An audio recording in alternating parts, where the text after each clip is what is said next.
The Dark King is. It's the name first written in the time before man, and repeated ever since, unbidden by the prophets of all species. It is a name symbolizing the rising god to come. There are no gods, scoffs Raja. You're a fool, Acte tells him. Before the fall of the Eldari, there was no fourth power of chaos. The gods of chaos bred and multiply, propagating like storms through the Empyrean. They are born in turn, though they have always existed forever. Time has no meaning for them. The fall of the Eldari did not cause the birth of she who thirsts, merely her occurrence. So too with all other gods, be they foul entities of chaos or divine forces of sentient power. She who thirsts was born out of the death of an entire sentient culture, says John. Such is the inevitable fate of all advanced psychic species, says Acte, and the Dark King is our fate. This war, my lord, is not one of loyalist against traitor. It is not about the conquest of Terra and mankind by chaos, and it is certainly not about a son at war with his father. This is the triumph of ruin. Horus and the Emperor have taken their conflict to such a pitch that we are about to suffer the same fate as the cursed Eldari. The human race will die in birth fire, consumed by blood rage, pestilence, violent transmutation, and blind desire. And from the grave pyre of our civilization, the broken galaxy will see Horus rising, absolute and complete, as a new, true, and terrible god. This is a bit of lore coming from the End and the Death Volume 1, kind of explaining what the concept of the Dark King is. It is a fifth chaos god that is being created through the Horus heresy because of the death, their turmoil, and war between humanity and chaos. And this is going to birth a god that is going to be quite powerful indeed. Rumors were going rampant throughout the first book because a lot of people thought that the Dark King was going to be Conrad Kurz, since Conrad Kurz was known as the Dark King, but he is not the Dark King, the Chaos entity. So Horus was another option because obviously he's a puppet of Chaos. He's the one that basically is in control of the Horus heresy in trying to usurp the Emperor and claim command over the galaxy. But the revelation has been revealed in The Death and the End Volume 2 that the Dark King is none other than the Emperor himself. So the Emperor is indeed culminating to become a chaos god, and he is going to use this godly power to take on Horus and best him. However, we can infer from the events of Warhammer 40K that this did not come to pass. So the main reason why I'm making this video is because in my previous videos, I've been talking about what might happen in the future of 40K, and to do that, we have to go back and look at the past of 40K, which is Warhammer 30K, the Horus Heresy, and the Siege of Terra, and there we have huge revelations that weren't in the lore like 2-3 years ago, and that is the Dark King, the fifth Chaos God. This is really important because currently in the lore, we have another important figure trying to ascend to godhood, and that's Vastor, the Archifane. He's trying to become a god of technology, of innovation, of machinery. However, that's pretty different than becoming a fifth chaos god of maybe order, maybe anti-chaos. In old lore, there was indeed a fifth chaos god, Malao, and that was like the renegade god, the chaos god to go against chaos gods. But here we see in the next passages what exactly will befall and what exactly is this new Dark King. So without further ado, guys, let's go ahead and explore more lore on the Dark King. But first, I have to let you guys know that please like, comment, and subscribe because we're trying to push on forward to get 200,000 subscribers here on YouTube. We're really close, and with your help, we can get there. So again, guys, like, comment, share this video, and let's continue on. It mentions that Slaanesh exists outside of time and once they were born, they had always existed. Wouldn't the same be true of the Dark King? If he was to ever ascend, then he would always exist in the warp, even if he doesn't exist in current time. This is interesting because there already is a demon of the Dark King, I guess you can say, and that is Samus.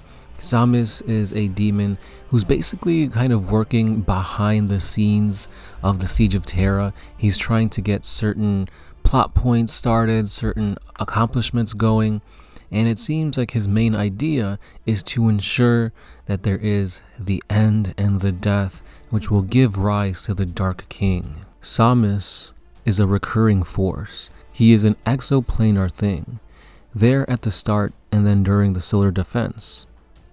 This creature is like a herald, a patron demon of incitement and revolt, a harbinger of ruin. And then this next passage here kind of explains what's actually going on with the Emperor. I had never imagined that there could be worse. I was not ready for this. I have never been able to see my beloved friend for a while now. That which engulfs him has grown too dark and too turbulent, and that which he has become too bright, a dot of white light blazing in the mephitic blackness, a literal lone star. I have been able to discern no detail, no specifics. I have contented myself merely to watch the progress of that single steadfast star, and know that while it shines and continues its I have contented myself to merely watch the progress of that single steadfast star, and to know, while it shines and continues its advance, there is still hope. But it has hesitated. It is wavering, and it has dwindled just a little, not by a great measure of magnitude, but enough that my mind sight can penetrate the glare and see. My king undone, not by his first found rage, nor by the calamity of traitors, nor even by the spite of demons. He is undone by his own hand. He has carved a path through the realm of chaos that the first found has unleashed upon Terra. Step by step, he has cut his track into the boiling heart of ruin, and has laid waste to everything in his way. A great swath of the inevitable city has been reduced to a city of dust in his wake. But to do that and survive, he has been obliged to draw the warp surroundings into him. At every step he has gutted himself on its power. This I saw him do before he became too bright to behold. It was a wondrous skill, the highest form of the Psyker's craft. No one else could do it. He turned the warp back on chaos, empowering himself and his stalwart companions, for without that strength, he would have been overwhelmed and snuffed out. Now, as his light dims for a mere moment, I see what this has done to him. He is scarcely recognizable. Does he know he has blown them out for oversurged fuses? He must, for I see him there too, my old friend, my king of ages, bloated and transmuted with the warp fire he has absorbed. I have never seen a being so potent. I did not know such a creature was possible. He mocks the gods, real or imaginary, with his mighty power. His senses, perceptions, and capabilities are fast exceeding those mighty gifts he possessed of old, even the utmost potential of them. This entelechy will dwarf them, ascending into a whole new scale of ability. What he is becoming now will make the master of mankind seem like a mere mortal. He is becoming a thing of absolutes. No shred of humanity, nor even perpetuality, will remain when the process is complete.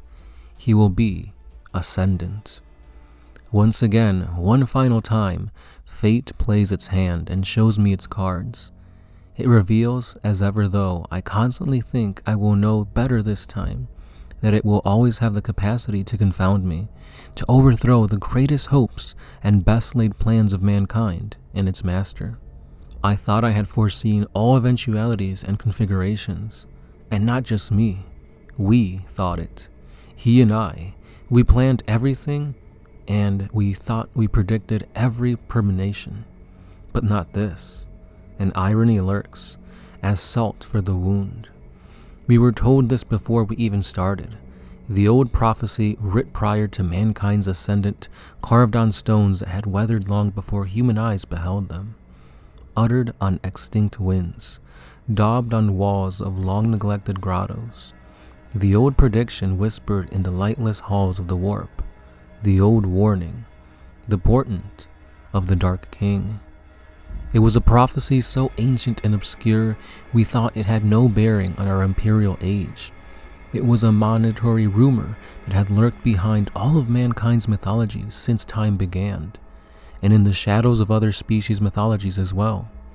Aeonic lore is full of such Vedic nonsenses and falsehoods, mantic rumors that never mean what they say, or amount to nothing. We gave it the same credence as the old stories of gods, for they had never existed, and all that was said about them was meaningless. If we regarded it at all, it was as an admonition of the threat of chaos. If it presaged anything, it was what Horus Lupercal could become if we did not stop him. But time, once begun, is now suspended. All the laws and rubrics of life and the universe which we trusted are untied or overturned. From meaninglessness, there comes meaning. It was not a portent, it was a promise. It was the story of a god which we ignored, for there were no gods. Yet now, there is. In a supreme effort to drive back chaos, we have become our own doom. Mankind and the constellations will pay for it. The Dark King is about to be born. He has gorged on power, but that surfeit merely makes his hunger grow. He will feed until the galaxy grows cold and nothing remains except the dark husks of stars that once shone as brightly as him. While we hold firm and face down the greatest threat to human life, another, greater threat arises behind our backs. I see what he is becoming. I see what he will become. No power in creation can stand in opposition or prevent it. That last piece is pretty powerful because we see that this chaos god, the Dark King that the Emperor is becoming, cannot be stopped. So, with all the things that happened, the Emperor being interred on the Golden Throne, 10,000 years of stagnation, 10,000 years of humanity praising the Emperor as the God Emperor, that is culminating into the Emperor rising to apotheosis and ascending to godhood. And while for years we thought this is what humanity needs, this is the hope for humanity, the Emperor to become the fifth chaos god of order, that is not a good thing. That is not what we need. That is our doom. That is what will create the end and the death for all of humanity. We see here that in this passage it says that the Dark King is able to rend apart reality into nothingness, to literally spark out the light from all living things and just to create a scar of nothingness in the universe. And we've seen this in recent times. In the Godblight novels, when Guilliman is fighting against Mortarion, Guilliman is not winning. Guilliman has been plagued by this disease, this Godblight, and it's killing him. And eventually Mortarion gets the better of Guilliman and slays the Primarch. Guilliman dies. However, the Emperor uses his powers to bring Guilliman back from the dead. And while all this is happening, we see that basically the Gardens of Nurgle have gotten a massive scar rent across the realm. And unlike when you have Caldor Drago, who's a Grey Knight, who's basically bound to the warp, he goes in there, he fights against demons, he burns the Gardens of Nurgle, but chaos is unrelenting, and these gardens, this area of the warp, basically just revitalizes, and all the damage done to it is nothing because it just is ignored.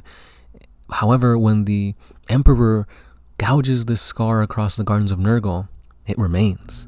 We see that this is the way that chaos is going to die. This is the way to take away the chaos gods, the Dark King, and it is becoming a reality that will probably happen sooner than later.